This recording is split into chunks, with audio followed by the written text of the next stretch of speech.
Now, on another matter, Madam President, yesterday the Rules Committee held a hearing on the Democrats' proposal to tilt our entire political system on a partisan basis. It would forcibly rewrite every state's election laws in ways that defy common sense and are deeply unpopular with American voters. It would mandate nearly unrestricted same-day registration. It would mandate big loopholes that would render voter ID almost meaningless.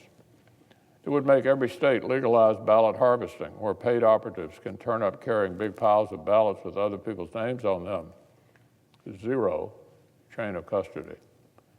Democrats want to hide behind the mantle of voting rights.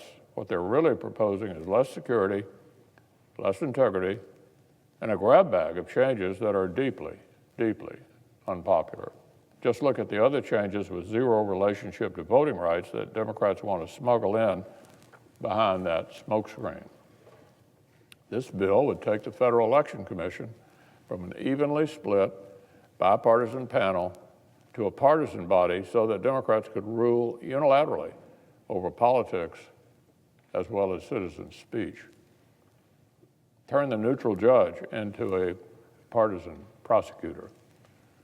It would send taxpayer money to fund political campaigns. It contains a massive attack on the privacy of citizens who engage in free speech, a massive and intentional gift to cancel culture that led even the left-wing ACLU to oppose this bill 2 years ago and led senior ACLU lawyers to torch it again in the Washington Post just recently.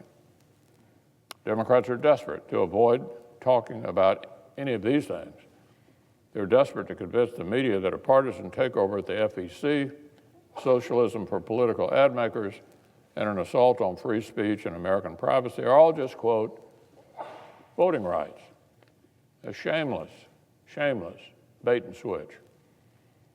I noticed something funny yesterday. Remember, this is the same bill Democrats were shopping around 2 years ago in response to the 2016 election, which they said was a disaster. 2 years ago, Democrats were marketing this bill as a massive shakeup that our broken elections badly needed. Our democracy was in shambles after they lost in 2016. It was broken, they said. It was insecure, they said, and only this sweeping transformation could possibly repair it. Of course, it didn't pass, and the 2020 election came and went without the liberal takeover. And yet Democrats say it was a huge success.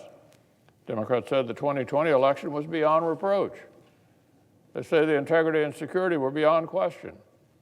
They've said only conspiracy theorists would complain about the last election. But curiously enough, they're now still pushing this very same bill.